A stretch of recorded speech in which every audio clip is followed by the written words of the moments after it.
तो इस लेक्चर में हम यूरेथ्रा की बात करेंगे। यूरेथ्रा के साथ हम पीनस की बात में बता सकते हैं। पीनस की यदि कुछ बात बच जाएगी, जैसे कार्सिनोमा पीनस है, तो कार्सिनोमा के लिए मैं सभी को एक जगह कवर करूँगा। कार्सिनोमा नाम से टॉपिक रहेगा, उसमें हम सारे चैप्टर को कवर करेंगे जो कि पैथोलॉजी वाले एक्सपेक्ट पे होगा। अलग से मैं हेडिंग भी डाल सकता हूँ कार्सिनोमा के नाम से, ये चीज़ है। तो इसलिए हम कार्सिनोमा को इसमें कवर नहीं करेंगे, बाकी की ज़्यादातर चीज़ें हैं उसको कवर करेंगे। अनाटमी तो शुरुआत में अनाटमी को कवर करेंगे, बची कुछ चीज़ों को कवर करेंगे। लेक्चर बहुत लंबे जा रहे हैं, तो ये चीज़ें इसका ध्यान रखें। हम केवल अनाटमी कवर नहीं कर रहे, सारी चीज़ें कवर कर रहे हैं। प्लेलिस्ट में भले ही आपको अनाटमी मिले आगे चल के गए तो, लेकिन आपको चीज़ें याद रखनी है कि ये वो पूरा टॉपिक पढ़ना है। ये नहीं कि अभी बस अनाटमी के उद्देश्य दिख रहे, चीज़ों को पूरे के पूरे आप सर्जरी वाले उद्देश्य से, पैथोलॉजी तो नहीं आएगी अगर इसमें जो मैं बताऊंगा उसमें, बाकी सर्जरी वाले उद्देश्य से ज़रूर पढ़ना है आपको। ये चीज़ है सर। हमारा क्या आया था, हमारा मेल यूरेथ्रा, यूरेथ्रा ही आया था, यूरेथ्रा मेल यूरेथ्रा आया था, मेल यूरेथ्रा।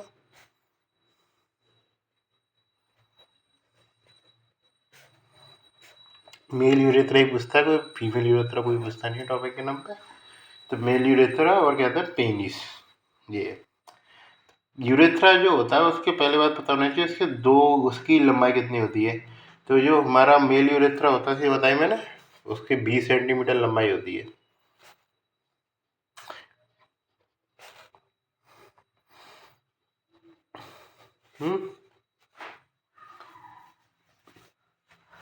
पार्ट्स की बात करके चलूँ,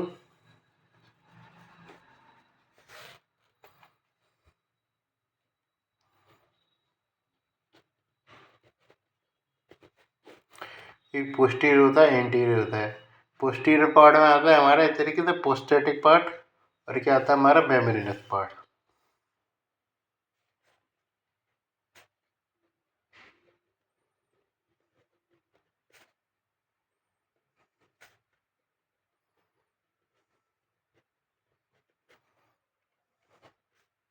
ये मेम्ब्रेनस पार्ट किसके द्वारा होता है, ये होता है हमारे यूरोजेनिटल डायफ्राम जो होता है उसके द्वारा कवर किया जाता है।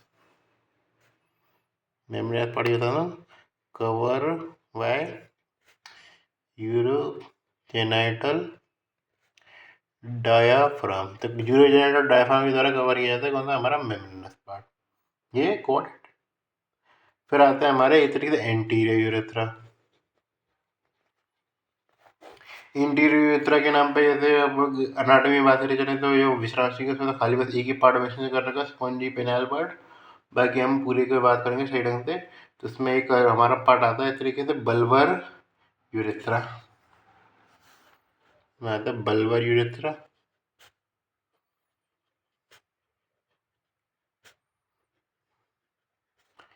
किस समय आके पहले स्टार्ट तो जाता है, लेकिन वो पूरे तरीके फॉर्म में आया नहीं होता है, पूरी फॉर्म में पेनिस के जस्ट ऊपर ऊपर वाला पार्ट मान लीजिए पेनिस स्टार्ट हो चुका होता है, ये चीज़ है। पर ये जो पार्ट है इस तरह से पेरिनियम वगैरह के ऊपर मिलेगा, जो हमारा बाहर एक्सटर्नल सरफेस है उस पर नहीं देखने को मिलेगा। जो एक्सटर्नल सरफेस जो पेनिस आके दिख रहा है उस पर नहीं मिलेगा, ये उसके पीछे मिलेगा जो मैंने पोस्टीरियर बताई। एंटीरियर पे तो बल्बर यूरेथ्रा था, एक पेनाइल यूरेथ्रा जो कि सबसे इंपॉर्टेंट है, सबसे बड़ा पार्ट है, पेनाइल यूरेथ्रा कहते हैं, लॉन्गेस्ट पार्ट है ये। और फिर क्या आता है हमारा लास्ट में, मिएटस आ जाएगा, वो तो मिएटस, मिएटस रहता है हमारा आगे आगे।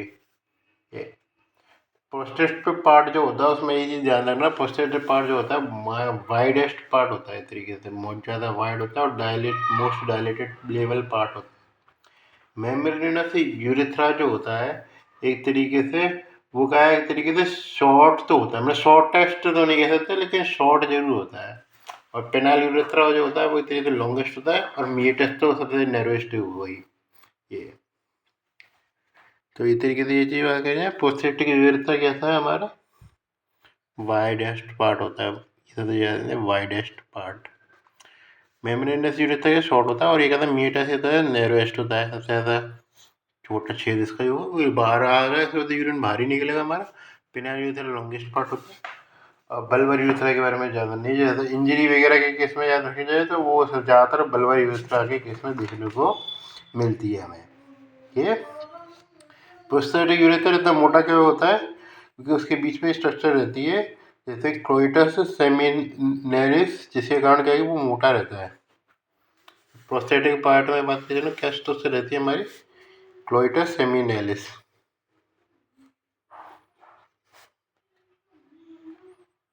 कोइलिकस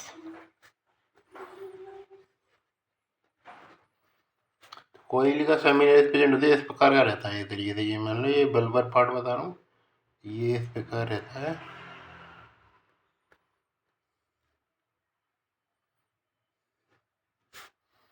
ठीक है, देते हैं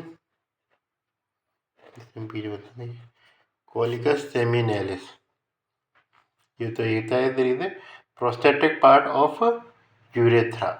ये फिर हम इसके बाद देते हैं ना, और जो चीज़ें रहती हैं एक तरीके से, ग्लांस पेनिस होता है एक तरीके से। अब मैं अपना लंडू खोल के दिखाऊंगा नहीं, छापने के लिए मंगवाए। बाकी ये आप ये चीज़ें आपने बड़े नोटिस किया होगा कि अब आप टॉयलेट करने जाते हैं, अब यार ये बताना बनता नहीं है वैसे, तो ये चीज़ें आपने नोटिस किया होगा कि वो टॉयलेट करने जाते हैं तो उसके ऊपर ऊपर वाला पार्ट रहता है, इसे क्या कहते हैं, ग्लास पेनिस होता है। उसके ऊपर कवरिंग भी होती है एक, कवरिंग देते हैं, तो उसके कवरिंग को जो क्या कहते हैं हम, पर पीवे कहते हैं। तो जैसे एक तरीके से ग्लास पेनिस है हमारा, स्ट्रक्चर के नाम भी बोल रहा हूँ, मुझे ज़्यादा डिटेल में नहीं आ रहा अभी। ग्लास पेनिस है, ग्लास पेनिस का पीछे आप देखोगे सल्कस सा रहता है तरीके से, रिंग सी देखी होगी ना। अब मैं अब यही चीज़ अब खोल के दिखा दूंगी वाली बात तो है नहीं है, मतलब प्रैक्टिकल करके तो कहीं दिखाएंगे। ये जो होता है हमारे क्या होता है, ग्लास पेनिस होता है। और जो पीछे का जो होता है वो क्या होता है हमारा, कोरोमल सल्कस।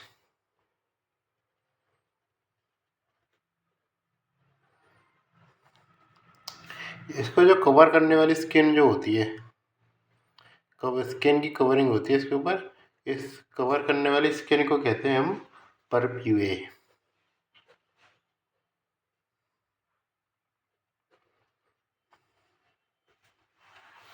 परप्यूए कहते हैं इसको, इस तरीके से कवर करने वाली स्किन को।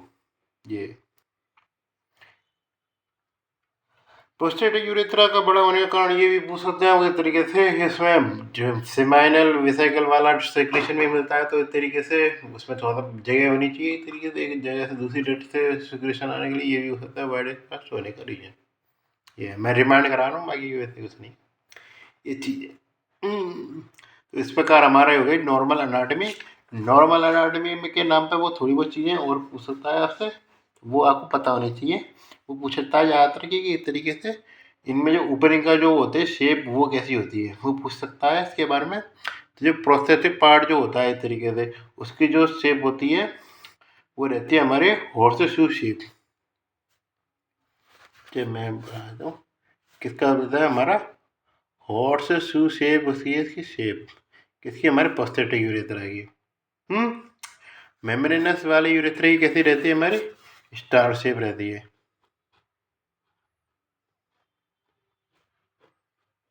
स्टार शेप रहती है हमारे मेम्ब्रेनस यूरेथ्रा की। ये देखा ना, प्रोस्थेटिक इसकी उसकी। बल्बर यूरेथ्रा की कैसी रहती है, बल्बर यूरेथ्रा की रहती है ट्रिपेजियम टाइप की थी, ट्रिपेजियम। बल्बर यूरेथ्रा में बताते हैं योर टाइप कैसी रहती है, ट्रिपेजियम।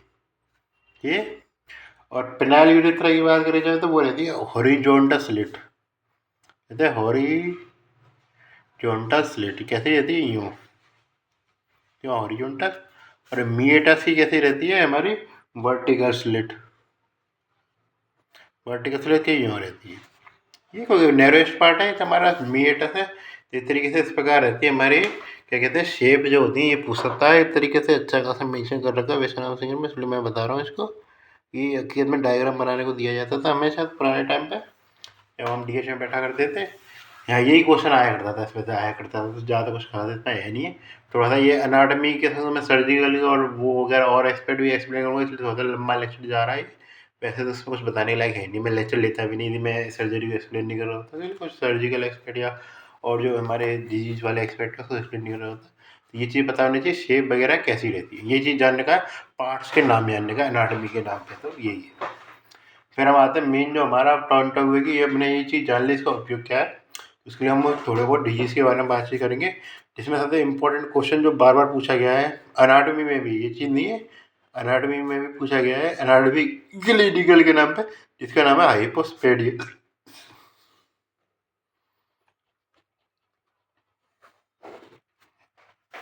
हाइपोस्पेडियसिस मान के चले तो ये most common congenital anomaly penis की। मोस्ट कॉमन जब भी आ जाता है तो एक तरीके से वो इम्पोर्टेंट क्वेश्चन हर जगह बन जाता है, ना ही आपको क्लिनिकल को समझने के लिए, वैसे भी हर जगह ही, मतलब पेपर में भी है वैसे भी है। हाँ, तो ये चीज़ें अब उसमें आते हैं तो किस कारण डेवलप होता है। हाइपोस्पेडियसिस का मतलब पहले तो ये पता होना चाहिए कि होता है। हाइपो का मतलब होता है नीचे की साइड, यानी कि एक तरीके से किसमें दिक्कत आएगी, हमारे यूरेथ्रल फोर्ट के डेवलपमेंट में दिक्कत आएगी, किसमें, वेंट्रल एस्पेक्ट में। ये चीज़ें वेंट्रल एस्पेक्ट जो होगा वहाँ पे हमारा मीटस ओरिजिनेट हो जाएगा। ये तो इसमें क्या होता है हमारा, ये तो दोनों चीज़ें जो होती है, हाइपोस्पेडियसिस के बारे में बात करना, एपिस्पेडियसिस, दोनों में जो क्या होता है हमारा, एक तरीके से यूरेथ्रल फ्लूइड का फ्यूजन जो होता है वो डिफेक्ट हो जाता है, फेलियर ऑफ फ्यूजन ऑफ किसका, यूरेथ्रल फोल्ड, यूरेथ्रल फोल्ड का फ्यूजन होता है वो डिफिशिएंट हो जाता है। ये यदि ये किस में डेवलप होता है, वेंट्रल एस्पेक्ट में, वेंट्रल एस्पेक्ट, यानी कि आप ट्राई करते हो उसके जस्ट नीचे वाला जो उनका जो पेनिस उठा के देखें, उसके जो नीचे वाला साइड है, जैसे स्क्रोटम वगैरह वाली साइड जो होती है, उसकी साइड डेवलप होता है क्या, हाइपोस्पेडियसिस, जिसका नाम इसलिए हाइपोस्पेडियसिस लिए ये। अब इसमें यूरेटर मतलब मिएटस, मिएटस माने वेंट्रल एस्पेक्ट। टाइप आपसे पूछ सकते हैं इसके, टाइप जो होता है हमारा रहता है ग्लैंडुलर टाइप, क्योंकि ज़्यादातर मोस्ट कॉमन जो रहता है वो हमारा ग्लैंडुलर टाइप ही रहता है।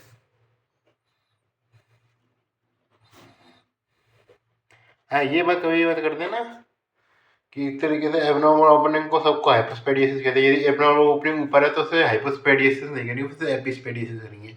काफ़ी गलती एनाटॉमी वाले जब वो आंसर लिखते हैं तब ये करते हैं, क्योंकि अब उनको पास खाली हाइपोस्पेडियसिस पढ़ा हुआ होता है ना, एपिस्पेडियसिस पढ़ा नहीं होता।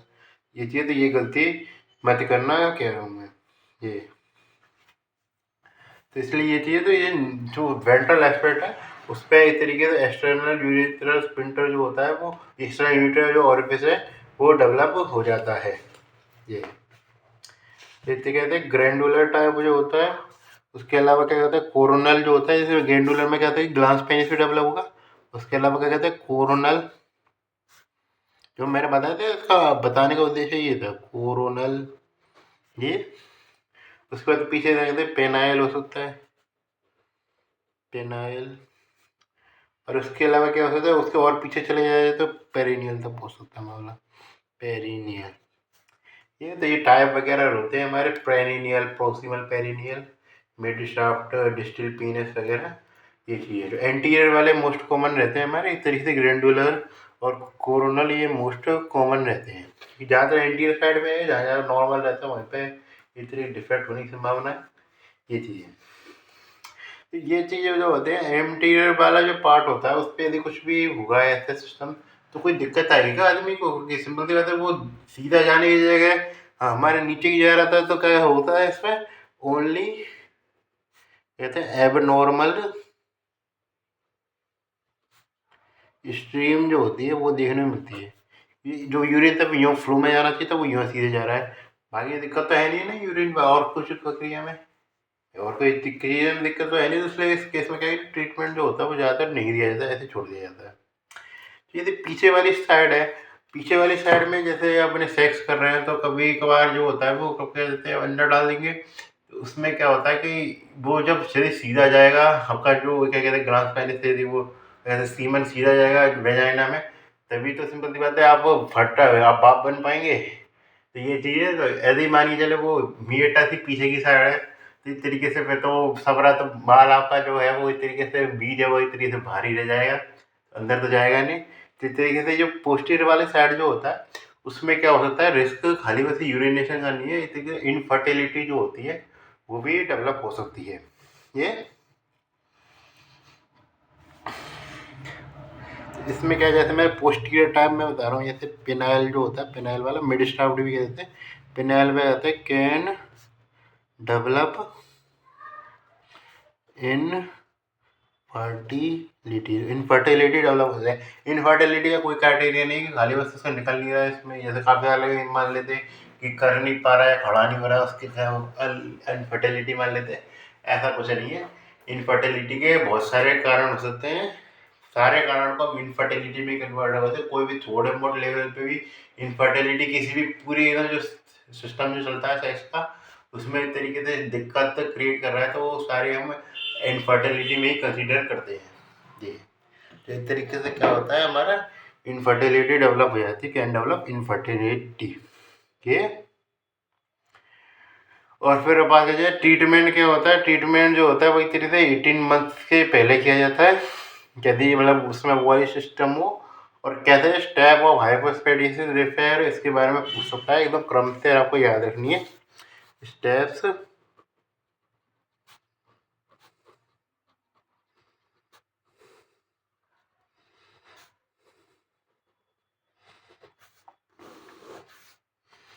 इसमें आता है डी ग्लोविंग। डी ग्लोविंग के बाद क्या आता है हमारा ऑर्थोप्लास्टी।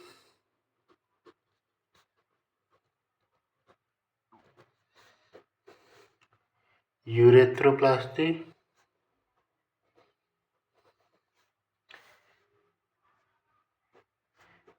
नियोटोप्लास्टी।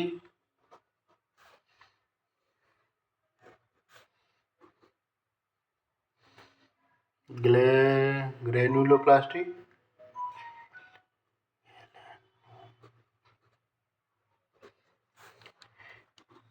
फिर क्या आते हैं पेनोप्लास्टी। प्लेनोप्लास्टी के में आते हैं स्क्रोटोप्लास्टी। मतलब एक तरीके से डी क्लबिंग को याद रखना। फिर आप जो सिस्टम जो चल रहा है यहाँ से स्टार्ट है, ऑर्थोप्लास्टी याद रखना एक तरीके से। ऑर्थोप्लास्टी, फिर कहते हैं हमारा यूरेथ्रोप्लास्टी, मिएटोप्लास्टी, गैलेनोप्लास्टी, पेलेनोप्लास्टी, स्क्रोटोप्लास्टी। ये इस प्रकार ये चीज़ें सारी सारी प्लास्टिक आ जाती है। इस प्रकार होता है, आपको एक दो बार पढ़ेंगे तो याद हो जाएगा। ठीक है, तो ये चीज़ें थोड़ा सा इसका क्रम के बारे में पूछ सकता है, बहुत बीच में अलग करेंगे बीच में कौन सा क्रम है, तो ये चीज़ क्रम से भी याद रखनी है, नहीं कि कोई की गई है कहीं भूल से। ये चीज़ें तो क्रम से याद रखना है। फिर दोबारा रिपीट करते हैं, डी ग्लोविंग, उसका कहता है ऑर्थोप्लास्टी, यूरेथ्रोप्लास्टी, मिएटोप्लास्टी, गैलेनोप्लास्टी, पिनोप्लास्टी, स्क्रोटोप्लास्टी। यहाँ से याद सकते हैं मिएटा से मिएट क्या कहते हैं ग्लास पेन से तो गैलेनोप्लास्टी, फिर कहते हैं पेन से पेनोप्लास्टी, फिर कहते हैं स्क्रोटोप्लास्टी। ये फिर थोड़ा सा यहाँ तक याद रखना है, तो डी ग्लोविंग, ऑर्थोप्लास्टी और यूरेथ्रोप्लास्टी। ये देखिए हमारा क्या हाइपोस्पेडियासिस। एपिस्पेडियासिस बात करते हैं उसमें डोर्सल एस्पेक्ट पे आएगा, क्योंकि उतना ज़्यादा कॉमन रहता नहीं है यूजुअली, तो इसके बारे में हम बातचीत करेंगे भी नहीं, बस ये लग देंगे ताकि आपको याद रहे कि खाली हाइपोस्पेडियासिस मत कर देना। यदि एबनॉर्मल लोकेशन या फिर मीट, इसका मतलब ये नहीं कि हाइपोस्पेडियासिस जाएगा। यदि वो उसके वेंट्रल एस्पेक्ट में हो तभी उसका हाइपोस्पेडियासिस कंसीडर करेंगे। इसके इसके किसके डोर्सल एस्पेक्ट है एपिस्पेडियासिस। यदि इसके किसके तो मेरे डोर्सल एस्पेक्ट पे, तो इसको क्या करेंगे एपिस्पेडियासिस में कंसीडर करेंगे। ज़्यादातर जो चीज़ें देखने मिलती है तो माल डेवलपमेंट को ऊपर की साइड है तो काफ़ी सारी स्ट्रक्चर वगैरह आ जाती है, तो वो उसका क्या फ्यूजन वगैरह नहीं हुआ होता है। जैसे कि एक तरीके से फीमेल में एक तरीके से यूरिनरी स्पिंटर जो होता है जैसे जस्ट ऊपर रहता है वो हमारा डेवलप नहीं हुआ होता ढंग से, या फिर एक तरीके से हमारे टेस्टिस वगैरह की नॉर्मलिटी आती है ज़्यादातर ऊपर की साइड है। तो ये चीज़ हमारा ज़्यादा कुछ याद करने का है नहीं इसमें। फिर हम याद करके लेते हैं हमारा क्या अगला टॉपिक है प्रोस्थेटिक यूरेथ्रल वाल्व। वो आप याद रख करें या नहीं करें पता नहीं, ज़्यादा कुछ खास में जानने को है नहीं है ये।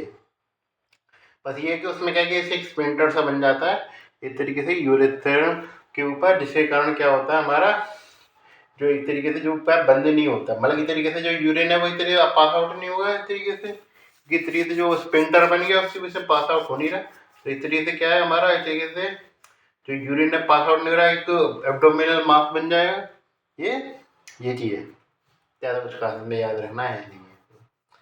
तो याद है फिर जो आते हैं थोड़े मोटे टॉपिक इसमें आते हैं पीमोसिस, उसके अलावा क्या आता है पैराफाइमोसिस। तो ये चीज़ें तो ऐसे जस्ट उल्टे टॉपिक है दोनों एक दूसरे के। जैसे हाइपोस्टेडिस एपिस्पेडिस के बारे में पढ़ा था। लोकेशन तो होती पता होना चाहिए। पोस्टीरियर यूरेथ्रल वाल्व जो है तो वो कहाँ डेवलप होता है, तो पोस्टीरियर जो यूरेथ्रल वाल्व होता है वो ज़्यादातर डेवलप होता है हमारा डिस्टल टू वेरूम मोंटेनम।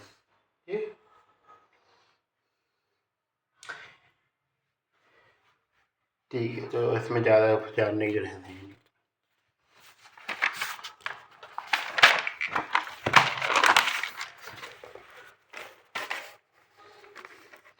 तो क्या आता है फीमोसिस। फीमोसिस का मतलब क्या होता है, जो हमारा जो कॉन्ट्रैक्शन जो हो रहा है कि फोर स्किन और कहते हैं परपुरे का वो क्या रिट्रैक्शन नहीं हो पा रहा है।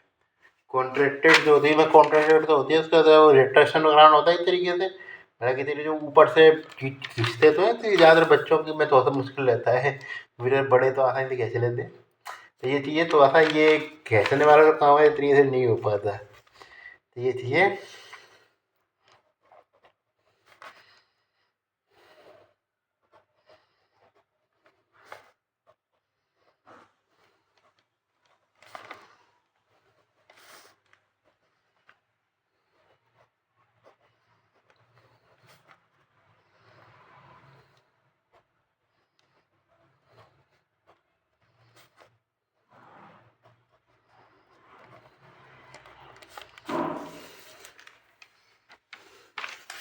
कॉन्ट्रैक्टेड फोरस्किन या परकुए जो होता है वो रिट्रैक्टेड नहीं हो पाता।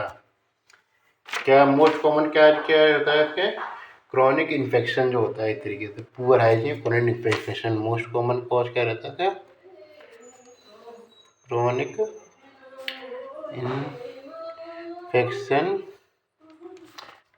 पुअर हाइजीन, ये जैसा मोस्ट कॉमन कॉज, क्योंकि एक तरीके से यहाँ पे गंदगी वगैरह आ जाएगी तो इस तरीके से क्या होगा, इस तरीके से वहाँ पे वो है वो चपक जाएगा इस तरीके से, ये चीज़ लगा लीजिए और कुछ नहीं। ये क्या क्या चीज़ें हो सकती है इस तरीके से, मेच्योरेशन में डिफिकल्टी आ सकती है यदि वो ज़्यादा बिल्कुल एकदम आगे से मट गया बिल्कुल, जिसके कारण मेच्योरेशन में डेवलपिंग दिक्कत आएगी। तो क्या होगा, जो हमारे यूरिन है इस तरीके से जो स्किन तो रहती है ना, स्किन ये ढीली ढाली स्किन है, तो इस तरीके से वो फूलने लग जाएगी। अगर आपने ये काम करके देखा हो कभी ज़िंदगी बचपन में, तो बचपन वाली चीज़ें हमारे सामने हमने सब करके देखी है। तो क्या है चिल्ड्रन में डेवलप हो सकता है, चिल्ड्रन में डेवलप हो सकता है, वो रहता है हमारा बैलूनिंग ऑफ,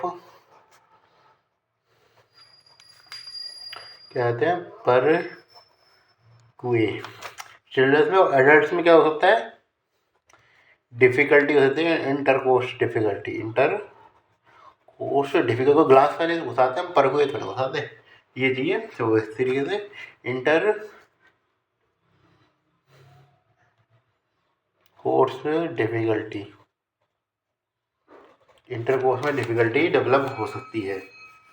ये ज़्यादातर कॉम्प्लिकेशन क्या देखने में मिलेगा, कॉम्प्लिकेशन के नाम पे एक तरीके में बताया स्टेटस, जब भी जो फ्लूइड वगैरह का इतना ज़्यादा होगा, यूरिक एसिड भर रही है तो स्टोन डेवलप हो सकता है। उसके अलावा क्या है कि हमारा पेनिस का कैंसर भी डेवलप हो सकता है।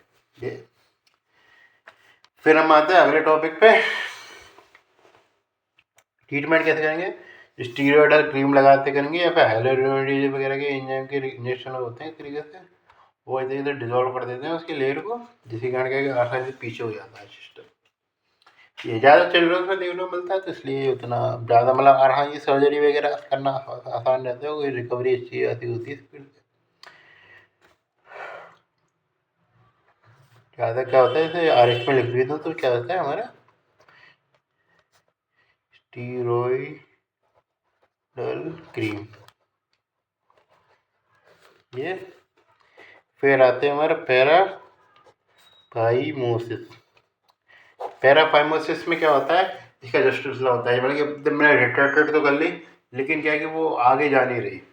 ये ज़्यादातर किसके कारण होती है, हमारे एक्वायर्ड कंडीशन के कारण होती है, क्योंकि ज़्यादातर क्या है कि जैसे कैनुला वगैरह खुला रहेगा, तब कैनुला वगैरह के नाम पे तो पूरा डॉक्टर पूरा खोल के फिर इंजेक्ट करेगा। अब क्या उसे इंजेक्ट तो कर दिया, लेकिन यार ये छोटी मोटी चीज़ें होती है वो ज़्यादातर याद रहती नहीं है डॉक्टरों को भी, कि उसको अंदर भी डालना होता है मतलब प्रॉपर कवरिंग करनी होती है, ऐसा करने में भूल जाता है, जिसके कारण क्या कि यदि ये खुला रह जाए, क्योंकि हमारे नॉर्मल कंडीशन में तो पूरा कवर कर रहे हैं। जब मैं खड़ा हूँ अभी तो मेरा भी वो कवर करके बैठा है ग्लास पेनिस को नॉर्मल। अब मैं ऐसे ही छोड़ दूँ उसके बाद तो तरीके से ग्लास पेनिस के लिए भी खतरा है, क्योंकि वो हमारा बहुत ही सेंसिटिव ऑर्गन है। तो इस तरीके से वहाँ पे इस तरीके से दर्द वगैरह कुछ भी इन्फेक्शन डेवलप हो सकता है। और इस तरीके से हमारा पॉट वगैरह वो भी क्या है तरीके से काफ़ी बार जैसे हार्ड हो जाता है, जैसे काफ़ी बार अब ये पीछे खिसकाने का काम आप तभी कर सकते हैं जब वो क्या क्या हमारा जो है इजेक्शन वाली प्रक्रिया में नहीं हुई, मान लीजिए बीच में इजेक्शन हो गया तो जिसके कारण क्या कि ये दिक्कत हमें क्रिएट कर सकता है। ये चीज़ मेरे कहने का मतलब ये है, कोई ज़्यादा अंदरूनी बात जा रही है तो ठीक है। तो पैरा हाइमोसिस में क्या होता है, तो रिंग हो जाती है परपुरे की कैसे ग्लांस के अराउंड में,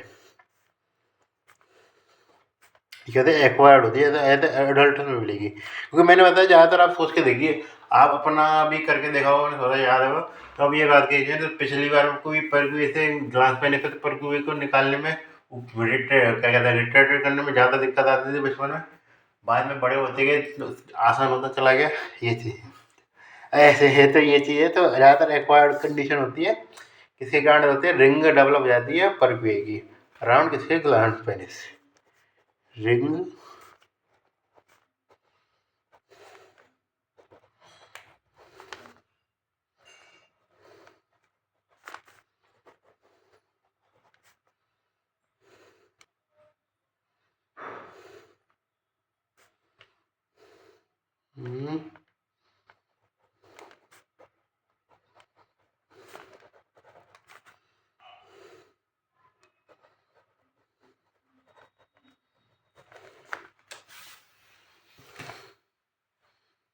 अब इसमें क्या चीज़ ये कहते हैं यूरिन फ्लो जो होगा उसमें तो दिक्कत आएगी नहीं, ये चीज़ पता होना चाहिए। तो यूरिन फ्लो में कोई दिक्कत नहीं आएगी।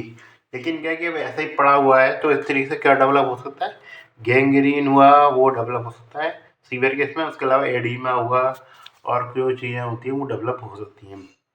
ये फिर आते हैं हम किस पे, अभी ज़्यादा ही डीप जा रहे हैं तो ये आते हैं प्राइपिज्म। ये एक तरीके से काफ़ी सारी जेनेटिकल चीज़ों पे जा रहे हैं। तो प्राइपिज्म प्राइपिज्म जो होता है वो क्या होता है, तो परसिस्टेंट पेनफुल इरेक्शन क्या कहते हैं in absence of sexual harassment की सही हो जाएगी। चलिए ये टॉपिक उतना ज़्यादा इंपॉर्टेंट नहीं है तो इसी और जगह डिस्कस कर लेंगे, थोड़ा टाइम ज़्यादा हो रहा है। तो मैं बात कर लेते हैं अनाटमी कोर एनाटमी टॉपिक जो एक और आता है वो आता है हमारा यूरेथ्रल इंजरी। विश्राम सिंह में दे रखा है इसलिए मैं इसको एक्सप्लेन कर रहा हूँ। यूरेथ्रल इंजरीज, यूरेथ्रल इंजरी में हमारे दो टाइप आते हैं, एक होता है हमारा क्या पोस्टीरियर यूरेथ्रल इंजरी और एक होता है क्या हमारी पोस्टीरियर तो एंटीरियर यूरेथ्रल इंजरी। पहले हम बात करें ना posterior urethral injury. Posterior urethral injury जो कहाँ पे डेवलप होती है, पेल्विस रीजन तो किसके कारण होगी, वो होगी हमारे इस तरह से रोड ट्रैफिक एक्सीडेंट के कारण डेवलप होगी। ये मोस्ट कॉमन साइड कहाँ रहती है, वो रहती है हमारी मेम्ब्रेनस यूरेथ्रा। ये है यूरेथ्रा डायफ्राम जो था वो वहाँ पर डेवलप होती है। तो मेम्ब्रेनस यूरेथ्रा जो होती है उस पर एक तरीके से लोकेशन होती है इसकी इंजरी की। सिम्टम क्या देखने को मिलेंगे, सिम्टम के नाम पे 3 सिम्टम बात करना कॉमन देखने को मिलते हैं। इस तरीके से urinary retention, blood at meatus और उसके बाद तीसरा क्या लिखा जाता है, पेल्विक हेमेटोमा। पेल्विक हेमेटोमा है ये, हेमेटोमा के में केस में अंदर में ये तो उसमें भी देखने को मिलती है। इसमें आप समझ गए होंगे कहाँ पे हेमेटोमा, पेल्विक हेमेटोमा का मतलब है कि जो इधर स्क्रोटम वगैरह वाला रीजन है या इधर पेनिस है वहाँ पे ब्लड आपको देखने को नहीं मिलेगा। मतलब इधर मीटस पे कुछ ब्लड देखने को जरूर मिलेगा, लेकिन जो मेन जो एक्यूमुलेशन है वो इस तरीके से यूरोजेनिटल डायफ्राम के थोड़ा सा ऊपर की साइड ही मान के चले, उस पर आपको क्या एक्यूमुलेशन देखने होगा। प्रोस्टेट उसके अलावा ब्लैडर जो है हमारा उसके आसपास उसके अराउंड आपको ब्लड का एक्यूमुलेशन है वो देखने को मिलेगा। ये ट्रीटमेंट के नाम पे दोनों के ट्रीटमेंट कॉमन रहते हैं, जिसका नाम है हमारा RF मतलब सुप्रा प्यूबिक सिस्टोस्टमी प्लस क्या होता है हमें डिलेड रिपेल करना होता है। तो क्यों करना होता है क्या नहीं करना होता है तो हम वहीं बात करेंगे जब बैक प्रोसीजर को एक्सप्लेन करूँगा। ये हम सर्जरी में एक्सप्लेन करेंगे। ये चीज़ हमारे सुप्रा प्यूबिक सिस्टमी प्लस डिलेड रिपेयर, ये चीज़ आप जान गए कैसे क्या डेवलप हो रहा है चीज़ें। फिर हम बात करके चले हमारा एंटीरियर वाला ये इंजरी, ये किस पे डेवलप होते हैं? एंटीरियर वाला इसका मतलब बल्बर पार्ट ऑफ किसका? Urethra. Bulbar part of urethra में डेवलप होती है। ज़्यादातर किसका कारण होती है? हमारे ये तरीके से मैन होल इंजरी के कारण होती है। ये जैसे कि तरीके से बिल्कुल एकदम ओगी में नोटिस किया हो, कभी बार टकरा जाता है उसका, थोड़ा सा ठीक है। मैन होल इंजरी और कहते हैं स्ट्रेडल इंजरी जो होती है तरीके से, कुछ किक वगैरह मार दी तरीके से तब ज़्यादा होता है, किक वगैरह हुई के कारण डेवलप होती है ये इस तरीके से हमारी क्या इंजरी। जैसे मतलब रोपा पे कैसे रहता है, पेल्विक वगैरह जो भी कैसा है, इसमें हमारे किक ऐसे सीधे मतलब तो मैं कहना अच्छा नहीं होता, बाकी एक तरीके से सीधे स्क्रोटम पे किक मार दी, या फिर एक तरीके से क्रिकेट में आजकल ऐसे एलगार्ड यूज़ करते हैं, गले यूज नहीं करते तो वहाँ पे भी इंजरी होती है। तो ये चीज़ जानने का उसमें इस प्रकार का हेमाटोमा डेवलप होता है। ये सिम्टम के नाम पे आता है यूरिन, ये चीज़ थी। इसमें इसकी जगह क्या मिलेगा हमको? पेरिनियल हेमाटोमा देखने को मिलेगा। पेरिनियल रीजन में रहता है पेरिनियल हेमाटोमा था। पेरिनियल रीजन में हमको हेमाटोमा देखने को मिलेगा, उसमें एक्टिमिलेशन देखा रहेगा। ट्रीटमेंट क्या रहेगा? इसका भी ट्रीटमेंट सेम ही रहेगा हमारा, सुपरापुबिक सिस्टेक्टमी प्लस डिलेड रिपेयर। ये इस प्रकार है। लास्ट जो टॉपिक आता है वो आता है हमारा यूरिनरी स्ट्रक्चर।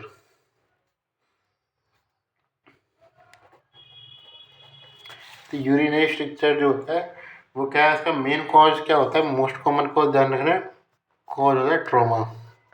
ट्रॉमा से कैसे डेवलप होता है? तो ट्रॉमा जब भी होता है, तो बात करी थी, वो ब्लड का धक्का बनेगा एक तरीके से। धक्का जब भी बनता है फॉरेन बॉडी ग्रुप में इन्फ्लामेटरी सेल आएंगे क्लियर करने के लिए, और उससे क्या होता है? कॉन्ट्रैक्शन हो सकता है, और इधर फाइब्रोसिस वगैरह जो होता है इस तरीके से डेवलप होता है। फाइब्रोसिस डेवलप हो जाता है इस तरीके से जहाँ पर ट्रॉमा हो लेटरल लेवल पे स्कार के रूप में। इससे क्या कहते हैं? स्ट्रक्चर जो होता है वो डेवलप हो जाता है। ये इसमें इन्वेस्टिगेशन कितनी रहती है हमारा? कहते क्या कहते हैं, एक तो हमारी होती है MCU और एक होती है हमारी RCU। MCU और RCU में क्या होता है? MCU जो होता है उसमें क्या है कि हम डाई इंजेक्ट कहाँ से करते हैं? तो डाई इंजेक्ट करते हैं हम ब्लैडर से। पहले ब्लैडर बढ़ता है, फिर कहाँ जाता है? हमारे स्ट्रक्चर में जाता है। ये मतलब स्ट्रक्चर के आगे नहीं जाएगी डाई, इतनी सबसे बड़ी पहचान है। डाई इसके आगे नहीं जाती, स्ट्रक्चर का पता लग जाता है। उसके अलावा हम क्या सीधे हम कहाँ से डाई डाल रहे हैं? पेनिस के रास्ते डाई डाल रहे हैं, उसमें हम करके पेनिस पता लगा रहे हैं, तो एक तरीके से हमें उसमें पता लगती है। यूजुअली क्या किया जाता है इस तरीके से इन्वेस्टिगेशन ऑफ चॉइस, कहते हैं एंटीरियर पोस्टीरियर, तो पता लग गया आपको। यूजुअली जो किया जाता है वो किया जाता है हमको RGU प्लस MC जो U जो है वो दोनों के दोनों करते हैं। ये मैनेजमेंट क्या रहता है? हम क्या करते हैं? हमको ज़्यादा डायलेशन करते हैं उसका एक तरीके से, और उसके अलावा क्या करते हैं? हमको कहते हैं यूरोस्टमी करते हैं 12 o'clock पोजीशन पे। ये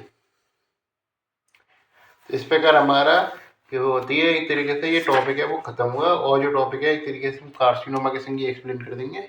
मतलब बाकी कार्सिनोमा थोड़ा सा इंपॉर्टेंट है जो आ सकता है, और ऐसा कुछ खास इंपॉर्टेंट है नहीं, थोड़े बहुत पॉइंट की बात कर लेंगे जब करेंगे। अभी टाइम ज़्यादा हो रहा है, लेक्चर भी लंबा हो रहा है, आप भी बहुत टाइम बाद बैठे हैं, मैं भी बहुत टाइम बाद बैठा हूँ, तो इसलिए मेरा भी एक तरीके से फ्लो बन नहीं रहा लेक्चर लेने का। ठीक है, तो हमने आज लेक्चर लिए, चीज़ों को कंटिन्यूस करेंगे, धीरे धीरे चीज़ों को बढ़ाना सीखिए, धीरे धीरे चीज़ें बढ़ेंगी, आपको कोई मज़ा आएगा, मुझे ही मज़ा आएगा। ये एक संग कवर करने का प्रयास मत करना, जितनी बच की है उतनी ही कवर करना पढ़ाई, ये कॉन्सेप्ट है पढ़ाई।